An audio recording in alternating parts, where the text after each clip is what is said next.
Stay hungry, stay foolish. As always, thank you to our sponsor, Zai. Zai is a global fintech innovating in their area of expertise, building integrated financial services for digital native and non-native businesses. Check them out at hellozai.com. Welcome back to this fantastic episode with Ben Bensaou. And good news, this was supposed to be our finale today, episode 4. I'm going to say, Ben, that it could be next week. It could be episode 5. It may go on behind that. But I just want to say, both Ben and I have received so many messages from so many of our listeners to say that this extended playlist was so useful for you guys. So really happy to hear that. Let's get into today's episode. Today, we're going to zoom in into part 4 of the book. And this is where Ben and I agreed that we would split out a couple of chapters, because this episode, today's episode, episode 4, will zoom into a particular case study, which is the global company Bayer. And we want to make sure that Bayer is global. It's a massive company, billion-dollar company. But that doesn't mean that the principles can apply to a company of any size or a one-person organization equally. Ben's going to take us through that process. I'm going to probe with some questions and some quotes as usual. So, Ben, I'm going to tee you up. Oh, firstly, Ben, welcome back. Welcome. Thank you. Good morning. Yes. It's so great to have you back, and I'm so grateful for your time as well. And as I mentioned to you in my notes, I got so many messages from the part of the world you're in at the moment as well, which is a bit of serendipity. Ben's in Japan, got many emails from Asian listeners, but also from Australia and New Zealand. So very welcome to those listeners as well. So this part of the book is called Igniting the Engine, creating a governance and coordination structure for the innovating engine. Remember, innovating, not innovation. And if you want to find out about that, go back to episode 1. So Ben, I'm going to tee you up with a quote here about Bayer. The 150-year-old company is best known for the development and marketing of aspirin. But though aspirin is a mainstay of Bayer's business, the $40 billion company also profits from a steady stream of innovations in pharmacology and the life sciences. For example, technologies that help smallholder farmers in developing countries expand their production of sustainable crops, artificial intelligence software designed to improve clinical decision-making regarding chronic conditions like hypertension, and breakthrough treatments for medical conditions ranging from hemophilia to prostate cancer. These examples reflect just a few recent months of Bayer research. Now, breakthroughs like these reflect the degree to which Bayer recognizes the centrality of innovation to its future success.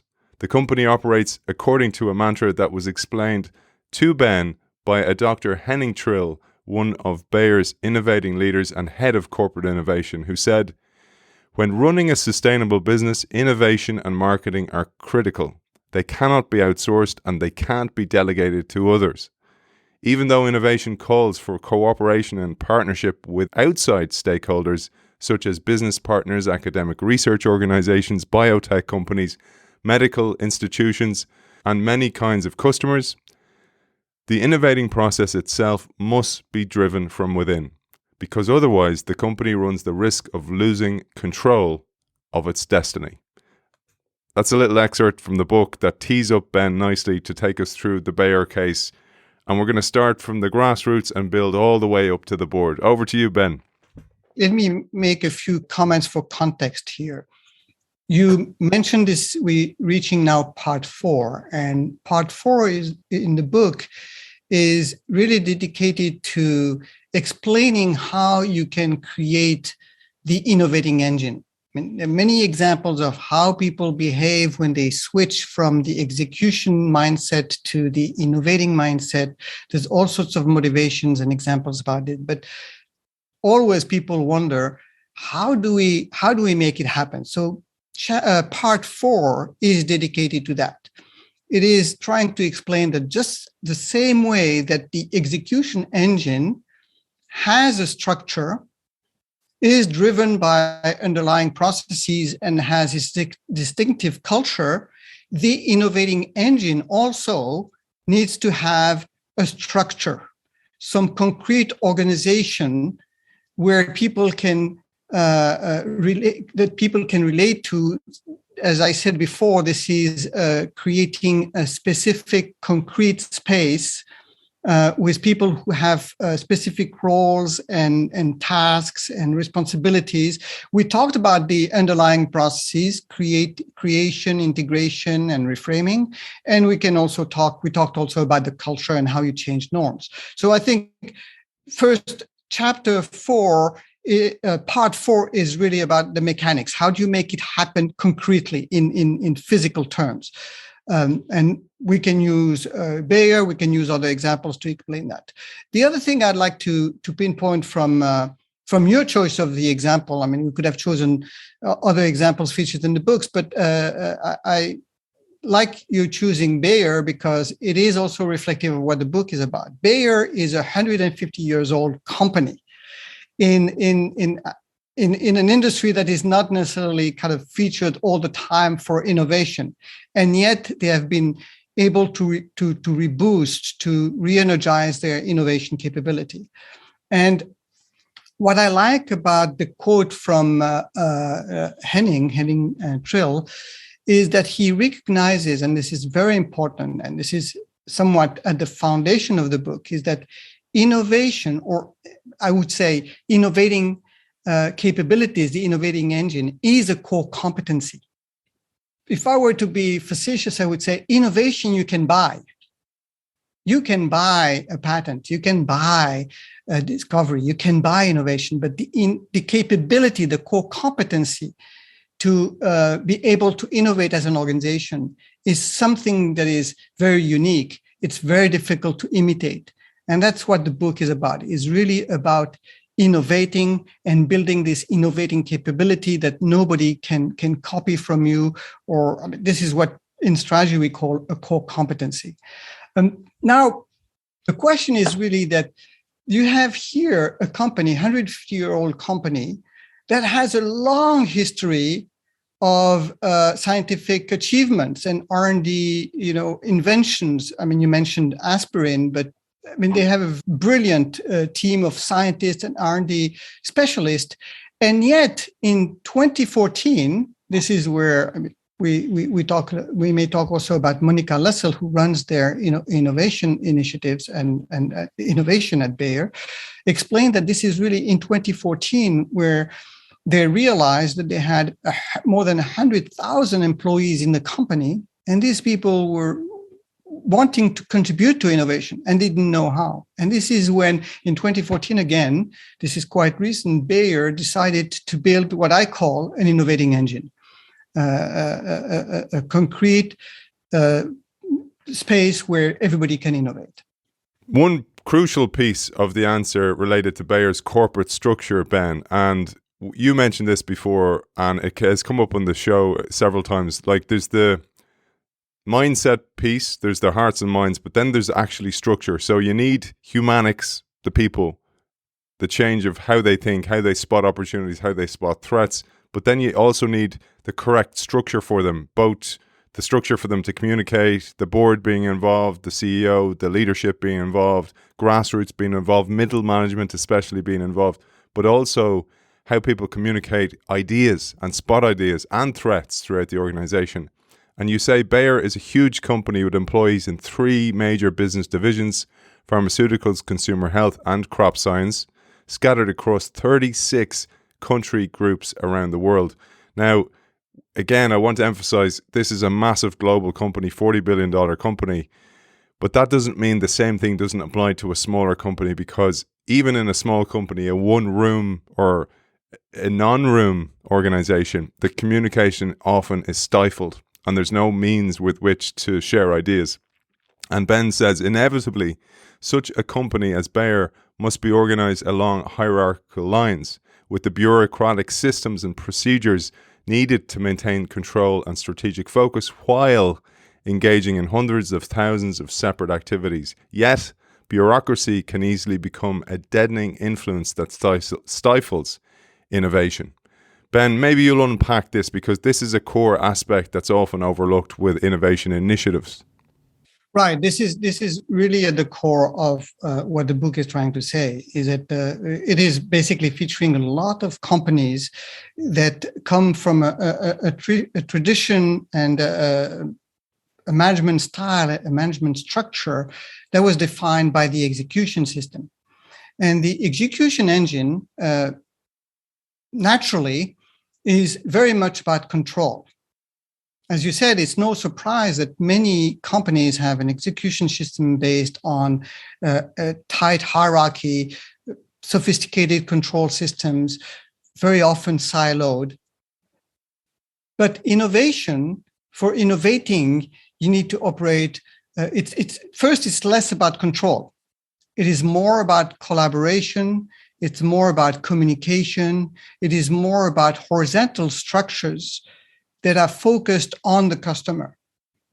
And for this, you need to, as Bayer did, is not to basically only rely on the R&D or the few specialists, but to try to create a parallel horizontal structure where you still, because it is a structure, you still have some people with a specific set of tasks and roles and responsibilities.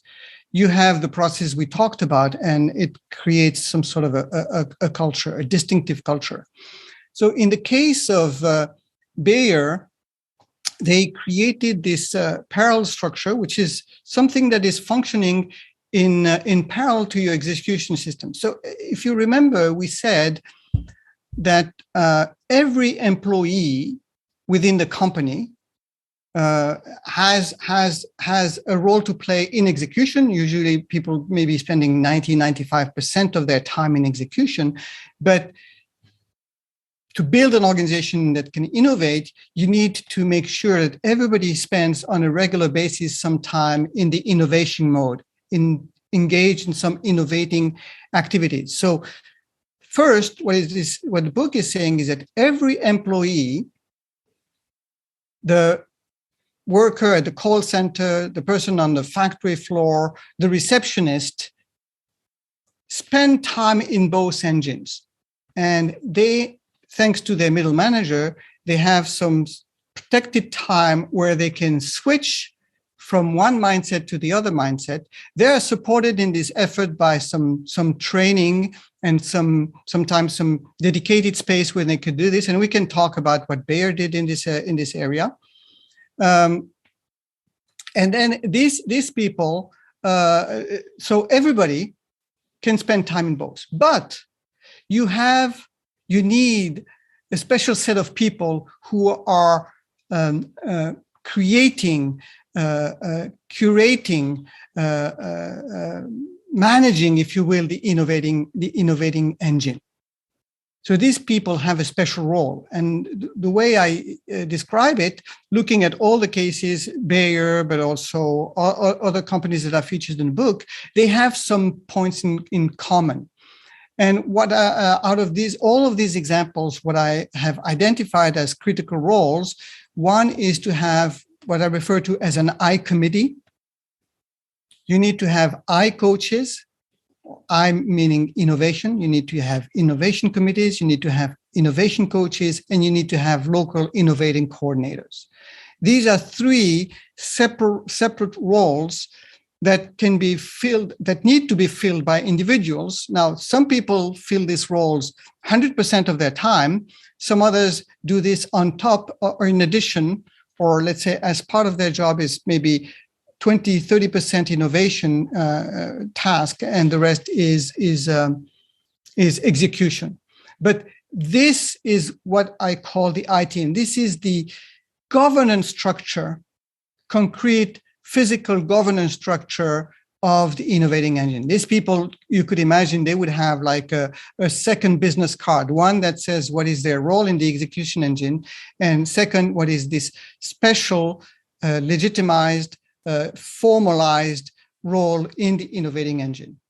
I found that was such a core message from the book, Ben, the idea of structure. And one of the ways I often thought about this, you were talking about the coaches scattered throughout the organization. And for those of you watching us on YouTube, I've shared some of the graphs from Ben's book with his permission, of course, Ben. And that's the change in hierarchy structure. Innovation usually comes from some boardroom, etc., around the organization. But when you see the transition, you'll see actually it comes from everywhere, and it's all connected like a network across an organization.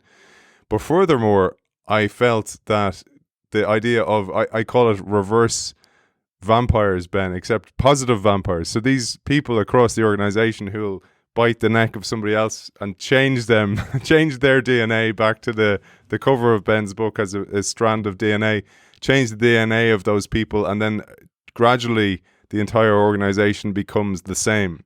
And I think that's what I got from that part, is that when everybody not only is trained so they feel competent to be able to share the ideas with someone else or share the mindset with someone else, but also has a responsibility. That's absolutely core. It's in the job spec, it's measured, it's in their metrics, it's in their performance reviews. Absolutely crucial for this to succeed. But furthermore, and this next step was, well, what do you do when so many people in organizations, like we see, have great ideas? Because ideas are not the problem. It's the sharing of the ideas. Like, Ben, I often think, you could send your greatest competitor your strategy, your best ideas. Doesn't mean they're going to do anything with them. Oftentimes they don't even have any type of methodology in order to put these things into use. So this next part is absolutely crucial to that. And this is the platform that Bayer invested in, and not only invested in financially, but with massive amount of time, massive amount of energy, and brought to life across the organization. I saw this as the capillaries across the organization, the veins through which the innovation ran. Over to you, Ben. To put it in the context of the rest of the book, I've mentioned that for the innovating engine to function, you need to create two spaces which are very important. One is the space where you close the gap between the innovators, the would-be innovators within the firm, and the people who are in contact with the customers, the salespeople or the people at the branch, the people who are in direct contact with the customers. So this is the first space that you have to make sure you create something to close that gap. And we talked a lot about this when we discussed BASF, for instance. The other space that I had mentioned is the one internally, externally between your innovators and the customers. But it is an example, it's a digital platform. It is an example of how to create this space where you bring the innovators and the people who are close to the customer, to bring them together in a digital form. We talked about, Gore bringing people into their special research center. We talked about Corsa bringing people together. Fiskars does the same. But this is a very interesting example because it is a digital form by which you can bring all the people in the organization to participate into the innovating engine. So WeSolve is a digital platform where any employee within Bayer can post a problem they're struggling with and invite input, ideas, or even solutions from anyone else in the company. To give you an idea, they have about 200 challenges posted every year. And anybody from any part of the company across the globe can propose ideas. Up to now, and they started this in 2014, the whole initiative. And up to now, they have about 40,000 people who have participated in WeSolve. The other interesting thing is that the platform is in English, and you have about 50,000. They tell me 50,000 employees who speak English. So that tells you about the level of participation. 40,000 out of 50,000. This is a huge participation. Another interesting statistic that they showed me. And by the way, these are the challenges that are posted can be small or big. Could be very technical challenges that scientists have to answer. It could be help with a new brand name for a new product in the Indian market. It could be a new algorithm to help farmers in Spain monitor the level of pesticide they have to put into their farm. So big or small challenges are posted. And what is interesting is that two-thirds of the solutions that are proposed on the platform come from a department or a functional area that is different from the one where the person who submitted the challenge works. So this is a very good example of how WeSolve enlists and leverages the innovating capability of everyone within the organization. So this is again, to relate to the conversations we have, this is a formal structure. Again, we're talking about structure. An information system, a platform is something very structural, but this is a formal structure that is supporting the creation process, the process by which ideas are generated. Also interesting is that 50% of the ideas usually get solved right away through the interaction between the would-be innovators and the people who face a problem in the market. 30% find some sort of a work around the challenge.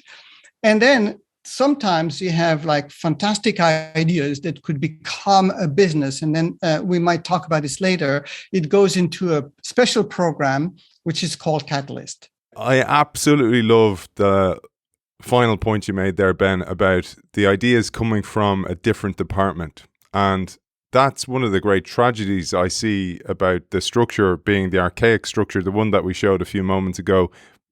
But that has its place, as you say. That's the executing engine. That needs the hierarchy, the structure, the top-down pyramid shape. But the network shape has a far different effect. And it reminds me of a beautiful quote by the late, great Clayton Christensen. He said, almost always, great new ideas don't emerge from within a single person or function, but at the intersection of functions or people that have never met before.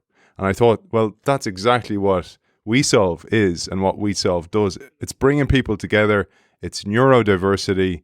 You know, the language factor, many of those people who do speak English are not native English, and that in itself brings, as you know well, a certain neurodiversity, because learning a different language absolutely changes the brain as well. But that neurodiversity is so valuable. This is fundamental. I think that when we talk about, or when I talk about the innovating engine, I want to make it clear that this is a very concrete, physical being, in a sense. And in a sense, by when you create this space that I've been talking about, whether it's a digital space like WeSolve, or you create a lab, or you create a garage, or you create sessions or challenges or hackathons, you are not only creating a space and a time where everybody is invited and given permission to propose ideas, but you also legitimizing during that time and that space that people are given permission to change their mindset. You switch from this execution kind of obsession to actually explore, open your mind, listen to your customers differently. I think people need the reinforcement of a legitimate infrastructure or governance structure or something that gives them permission. And it's not only words, it's actions, it's deeds, it's physical walls. It's silly to say, but people need that reinforcement to feel that it is indeed sincere when people tell you, we want your ideas. So a hackathon, in some ways, does that. I could see that once you've built an innovating engine, once you've built this infrastructure and people have learned how to operate into the two mindset and switch from one to the other, you may not need the infrastructure anymore. The metaphor I use for this is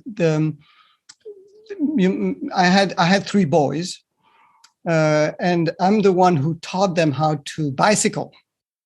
And in the beginning, I wanted to do it by myself, so holding the saddle behind them, running behind them until they learn how to bicycle. And I realized this was bad for my back. So I purchased training wheels. And what do training wheels do is that you put them there, and basically I'm still there holding the saddle to reconfort them, to make them, oh, Dad is there helping me, but I'm not doing much in a sense. But and then once they become a bit better at finding their equilibrium, I loosen the training wheels. And then when I feel that they're comfortable with this stage, I loosen a little bit more. And in the end, I take the wheels off. So the same way, for people to learn how to switch from execution mindset to innovation mindset, you might need some structural vehicle, some tools, as we may talk about next week, some processes, some concrete agent creation that helps people learn how to do this. And one day they can do it without the tools. So then you can take out the tools. They don't need a process. They don't need the tools. It's totally embedded in them. But until then, you may need a structure. You may need special roles. You may need metrics, or you may need artificial measures to get people to internalize the new way of thinking. But once it's become part of them, then you can take the wheels off, and they can switch even within a conversation, within the time of a meeting. They could be switching between execution and innovation engine in their head, in their mindset, because they become so agile at it.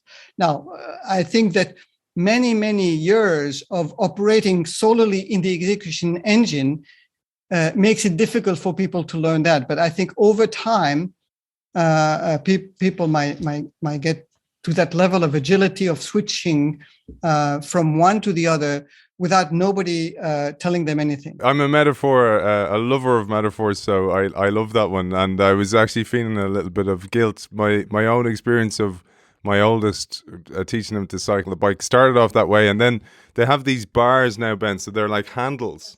I had a handle, and I had just moved into a new home. This is years ago, and there was they were building a play area for the kids, and there was a little ramp, and I was speaking to a new neighbor I'd never met before while holding the handle and speaking to this guy this way, and my son got impatient and he pushed himself down the ramp and he went down on his bike and he nailed it. So first time he went off, and I was like going, I was very lucky that time, but the metaphor, to build on your metaphor, it was like he learned by experience, but positively, thank God.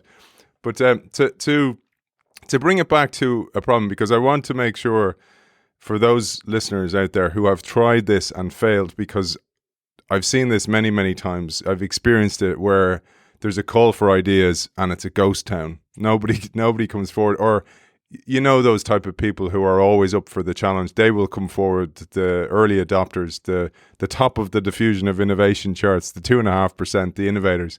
They'll be always up for a challenge, but that won't change an organization's mindset. And back to your bike metaphor, one of the things you did was encourage your sons, the mental encouragement, but also some type of reward. I'd love you to take this away, because this part is crucial. Yes, I think that there are multiple elements here that I can mention about. It is true that when you create a platform for people to submit, ideas, it goes through a first stage where you get a lot of participation, and then suddenly it kind of fades away. But I think there's first the big distinction they made in WeSolve is that the starting platform was about posting challenges, posting problems or opportunities that people from the front line were seeing, dealing with their customers. So the platform was driven by challenges, not asking people to submit ideas. I've seen many companies try to create a platform for people to submit ideas. It doesn't. It can work, and actually, Bayer had a sub forum within We Solved. It's called We Ideate, but this is not a general purpose platform. It is really dedicated to certain areas or certain issues where you would have people who are interested in that looking for ideas.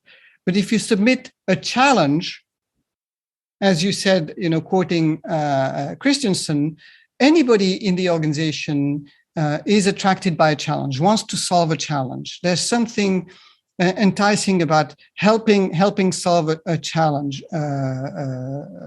People need a sense of a challenge, need autonomy and challenge to motivate them to innovate. So I think there was a first distinction I would say that might explain why the platform We Solve as a general purpose forum or space for people to engage into innovating was successful.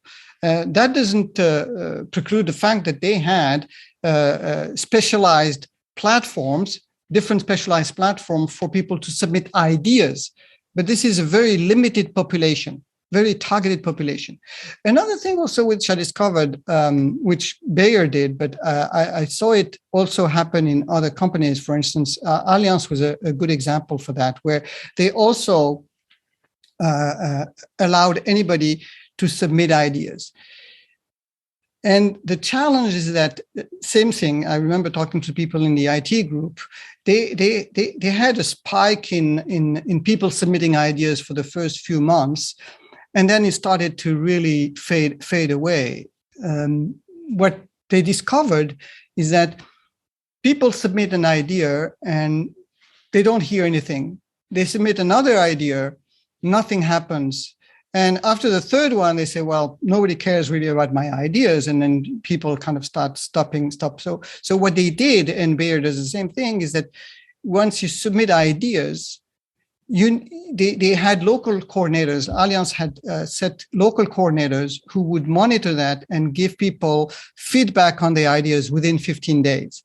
So these platforms need a structure behind them to review these ideas, to filter them, to select them. You can't ask people to submit ideas, and for some time, people really get involved in this, and they spend time, and they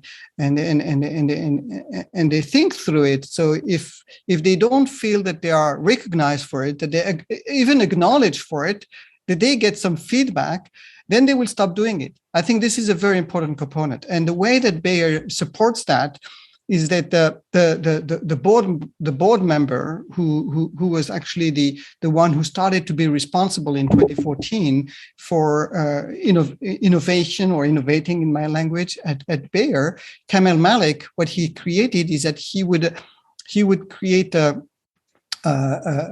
sort of a challenge where the best challenges, not the best ideas, the best challenges, the people who come up with the best challenges would be invited to spend time, or I think it was dinner, or present in front of the executive committee.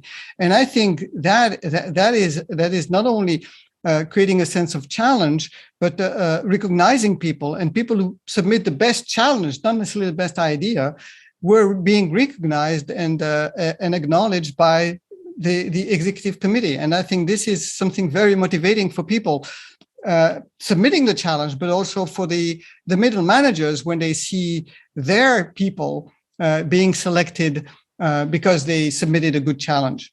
So I think, yes, it is very difficult to make these platforms work, but I think if you are careful, you can manage to motivate people to continue participating. And I told you, Bayer, there have 40,000 people who've been on the platform. Going back to your bike analogy, I thought about, it's the equivalent to your son doing great on the bike and then turning around and kind of going, look, Dad. And then you're like there filing your nails, kind of going, huh? Like no interest. And it's why, just for our audience, so they know, we've done lots of shows on the neuroscience of learning, Barbara Oakley, BJ Fogg on habits, Neri Al, Martin Grunberg. We've covered lots of stuff on habits because you're building a habit with this. And one of the keys to building a habit is a reward, and the reward needs to be as close as possible to the time that you have the new habit exhibited.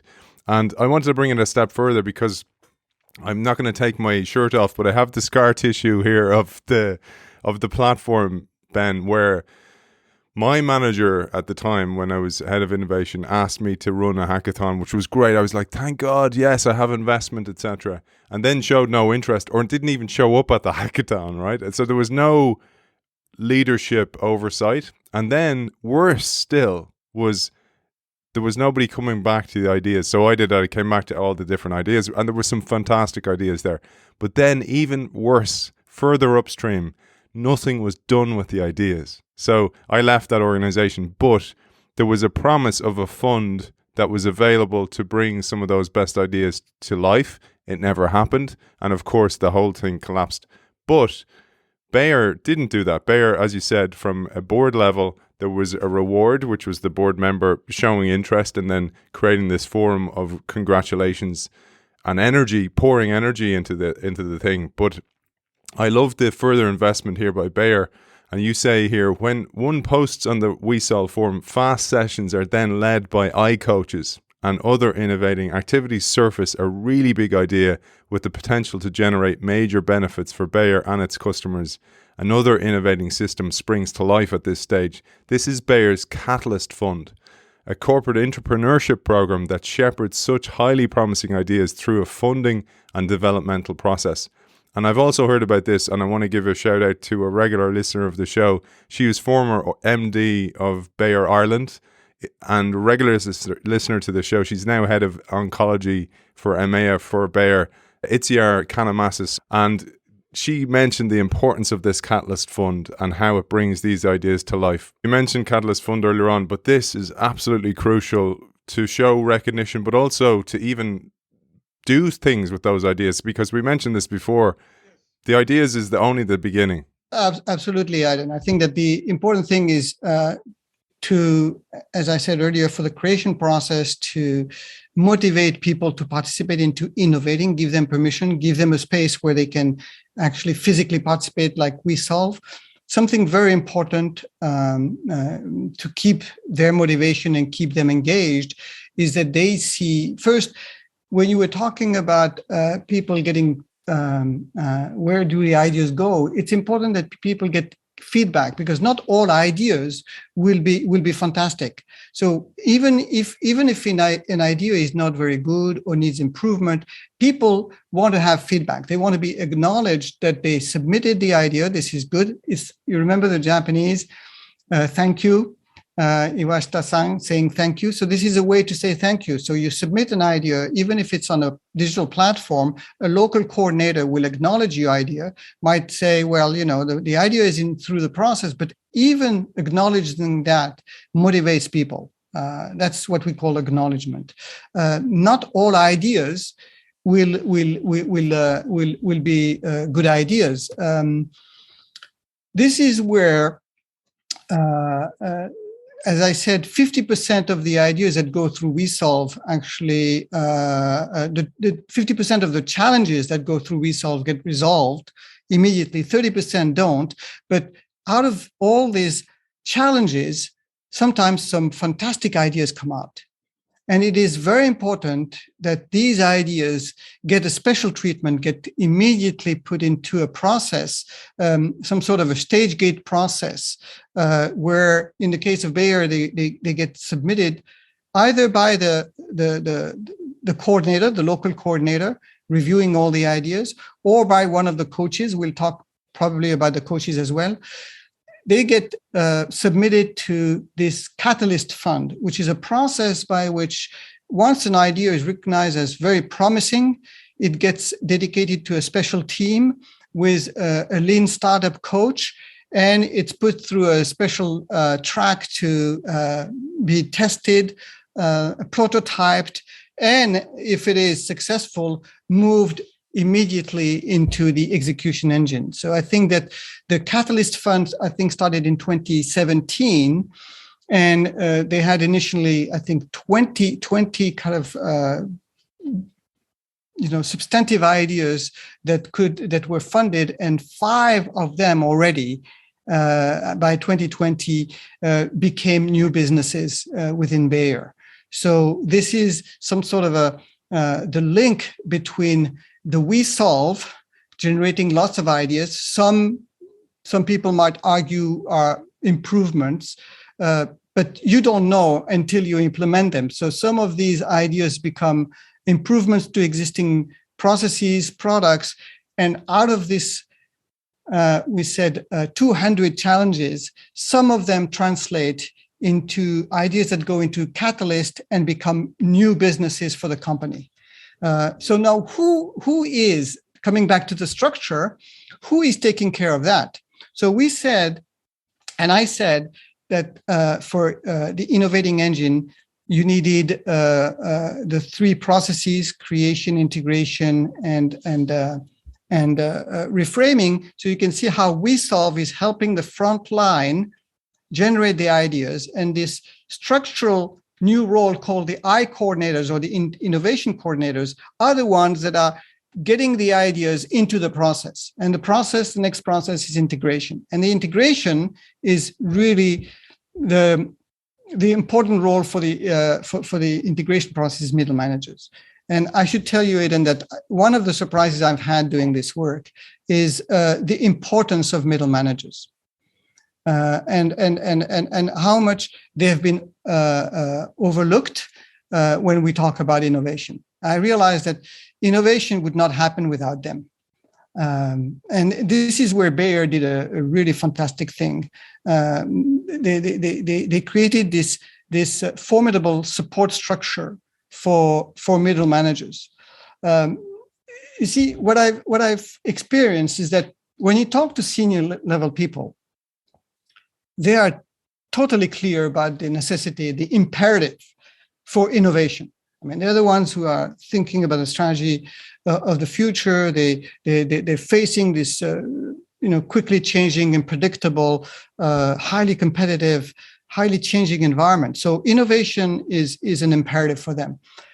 We talked about the people that we solve across the board. They have challenges. They can see what the customers' pain points are, what they like, what they wish for, new opportunities. So for them, they have lots of ideas they would like to submit. And so innovation is a no-brainer. The ones who are somewhat shielded from this direct pressure on innovation is the middle managers. And by the way, they are the ones who are made responsible for execution. And of course, they need to be trained in innovation. They need, and we talk about the role of the senior leaders, they need to be convinced of the importance of innovation, but they can't take the time and they don't have the training to help their people to innovate. So this is where Bayer, and we're talking about Bayer, but I have the same examples. We talked about perspective at BSF. We talked about the VIP center at Samsung, TPM at Quartz. Many of the examples featured in the book have the same pattern, which is a group of coaches. In the case of Bayer, they trained and certified 1,000 coaches who were activated locally to support the middle managers, because middle managers, they don't have the time, the resources, and even the capability to train their people.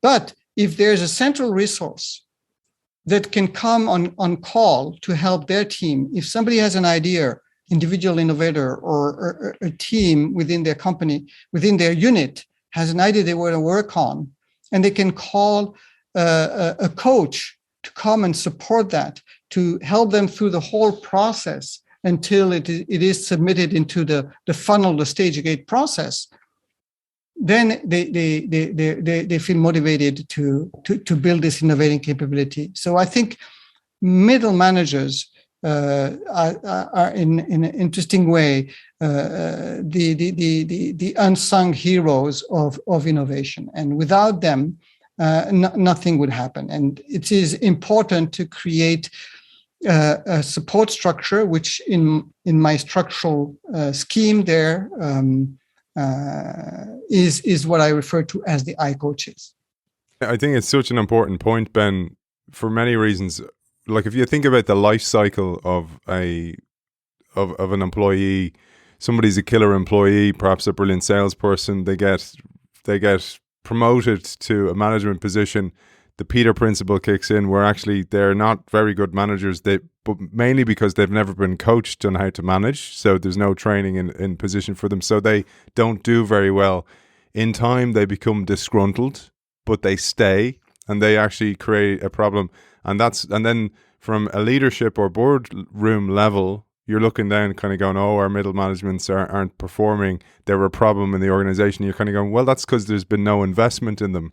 And one of the things I love about what you've said there, and also the work that we both do, is when you actually educate middle management and then support them with the structures like We Solve and the Catalyst Fund that Bayer did, you energize them. You give them a new lease of life. And also, most importantly, like you said, you educate them on how, you give them the capability on how to actually understand innovation themselves, because most people are fearful of innovation because the resistance comes from fear.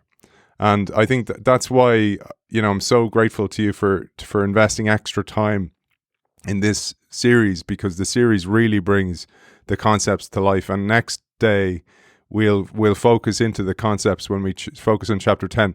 Ben has referred to throughout the show, throughout the last 4 episodes about the tools and the frameworks, and that's chapter 10.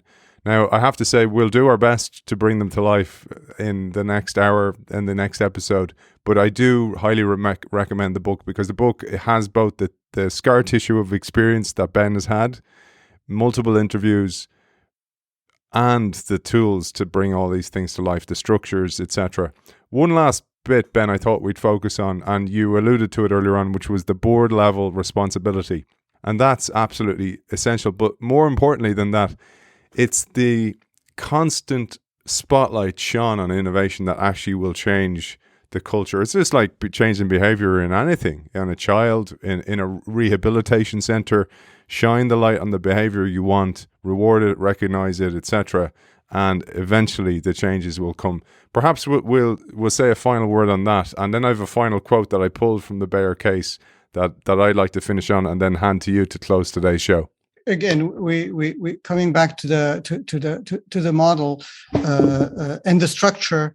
So we talked about the We Solve and the role of innovation coordinators in supporting the creation process by the front line, the middle managers creating the training, providing the space, whether this is a digital space or physical space, giving time to people to innovate. And middle managers, even if they don't know necessarily how to train their people, they have this important central resource, which is provided by the organization. And as I said, many of the organizations featured in the book have this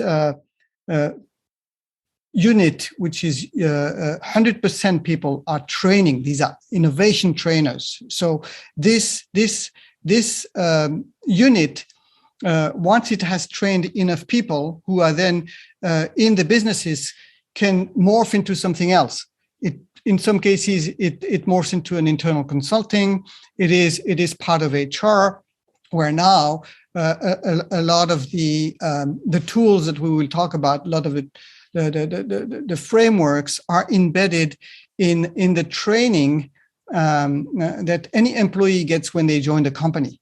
And then in terms of the structure now, you don't need the innovation trainers anymore, because you have enough coaches populating the business units. So any manager, and this is what Bayer tried to do, is to make sure to jumpstart the whole engine, make sure that in any unit there would be at least one coach, so that the middle manager, whenever they need some support, they have actually somebody local who has the qualification, has the certification to be able to help anybody who is interested in innovation. And all this is possible because the board is on board. So just to finish, I want to come back to the middle managers. We might have discussed this before, but there's the whole issue of who gets incentivized in this structure, and clearly, if you start to put metrics and heavy-handed incentives on the front line, we need your ideas. Did you give me an idea? Then you will kill innovation. You will kill the innovating capability, because again, ideas is not something that you can observe. It's something that people have in their head. Their behavior in listening to the customer from an innovating point of view is not something you can control. So putting heavy-handed kind of incentives on the generators of the ideas is not necessarily a good idea, but putting the motivation and even the incentive on the middle managers can work wonders. I mean, again, they're not the ones who are going to come up with the ideas, but they are the ones who need to create an atmosphere where their team becomes more innovative. And I don't know if I mentioned this before, but I have a different motto for them, which is, give permission to your people to innovate and make other people jealous. And I think this is a good way to motivate middle managers to get attention, to get rewards from senior management, because their team is very innovative. This is a collective innovating capability. Now, the senior, what Bayer did, so Kemal Malik was the one who jump-started it in 2014, but they understood that they needed, and they did make the whole board responsible for innovation. And I think this is very important. The whole board was responsible for innovation. They created a cross-business innovation committee. I was talking about the I committee, the innovation committee. They created a cross-business innovation committee of senior executives. And then they selected 80 senior managers across all country groups and business functions to serve and to help the board as innovation ambassadors. And these are the ones who then spent a lot of time with the middle managers, advocating, explaining, sponsoring, funding the middle managers to help them create this innovation motivation within the company. So I think we can also come back to the framework, the BTI framework, where you can see that the senior leaders, they are the ones who have to give permission. I mean, ultimately, and if they don't give permission, people will not start to innovate. They need to put innovation at the center of corporate strategy, and they need to. We talked about reframing. They need to create the purpose. The reframing is about purpose, and creating an enlarged purpose. As the environment changes, they have to reframe the purpose. So you can see these days, a lot of companies are including, for instance, sustainability in the reframing. They're including digital transformation in the reframing, diversity. So innovation is for the senior leaders is about reframing. I mentioned many times this case of Corsa, which is a supplier, a commodity supplier. They were supplying fabric to reinforce tires. And then the reframing process, the CEO reframed the company. Now, the purpose was the reinforcer. So by stating that the company was about the reinforcer, which is about reinforcing solutions in general, they were able to open the box and invite ideas about how can we use reinforcing in construction. So they entered the construction business. They entered electronics business and even aerospace. You can find Corsa reinforcing material in the shuttle, for instance, you could find that. So this is where the senior leaders are really important in terms of creating the purpose and restating, redirecting, reframing the purpose as the environment changes, and giving permission to people to challenge the assumptions, the fundamental assumptions that people had about the business and how it is changing. Of course, frontline people are the ones who bringing these ideas that challenge the senior level people. But the other thing also that senior leaders need to do is to create the standards and the norms. So when now you say sustainability is part of the reframing at Bayer, now, or that innovation is important. Now, innovation is part of the conversation when people get hired. This is it is included in the training that anybody gets when they're recruited. So here I want to make sure that people understand that it is not only about making statements and communication statements about how innovation is important, but it has to translate in the structure. So the senior leaders, the board, are the ones who create the structure, the I committees, the innovation training units, the innovation coaches, the innovation coordinators. These are formal roles with clear tasks and responsibilities. They are the ones who create this parallel structure to the execution engine.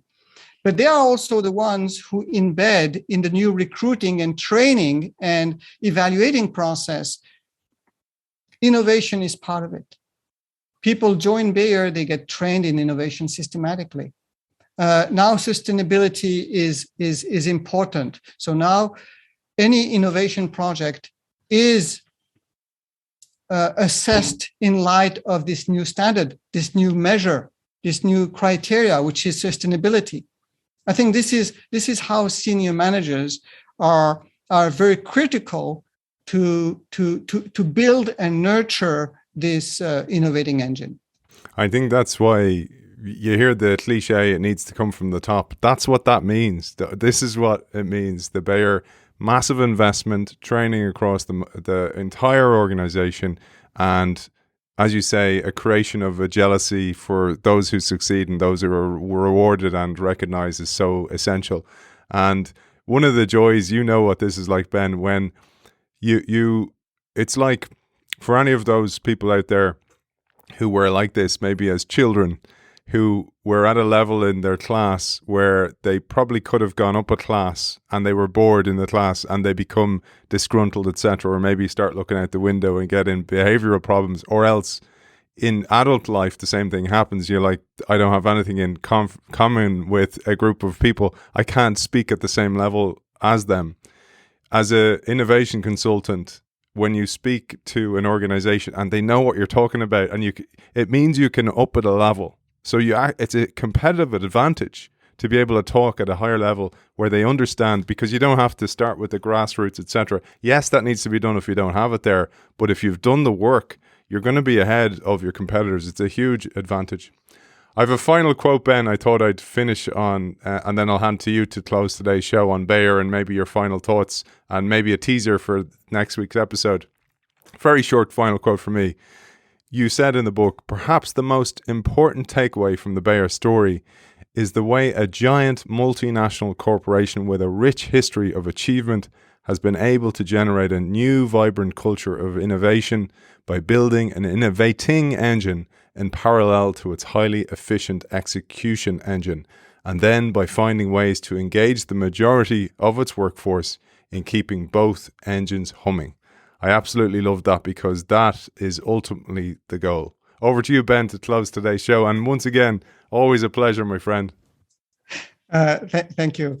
Actually, there's a twist in this quote which I did not anticipate in the beginning, which but came out to be very fundamental, especially these days, which is the fact that by creating this innovating space in a form of an engine, in form of a structure, by legitimizing, giving permission to people to innovate, you are actually motivating employees. You're making their life much more interesting, much more fun. Not only it will allow you to motivate your employees, even when they're functioning in the execution engine, they will certainly bring lots of nice ideas when they're operating in the innovating engine. And it will also become a reputation. I mean, people will hear about that. People will want to join your company because they realize that, of course, when you join a company, you have some sort of an execution task. But at the same time, you have this other capability you would like to offer, you're motivated to offer. And this company not only gives you the permission to do that, acknowledges it, and then gives you training.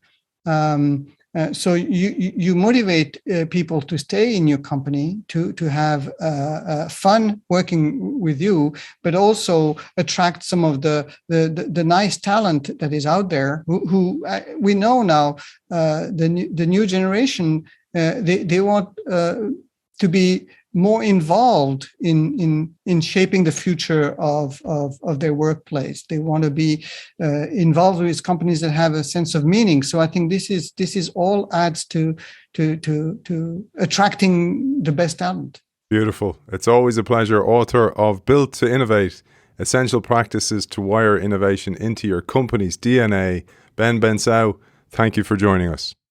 Thank you, Aidan. It was a pleasure. Super, mon ami. And thank you as always to our partner Zai. Zai is a global fintech innovating within its area of expertise, building integrated financial services for digital native and non-native businesses. Check them out at hellozai.com.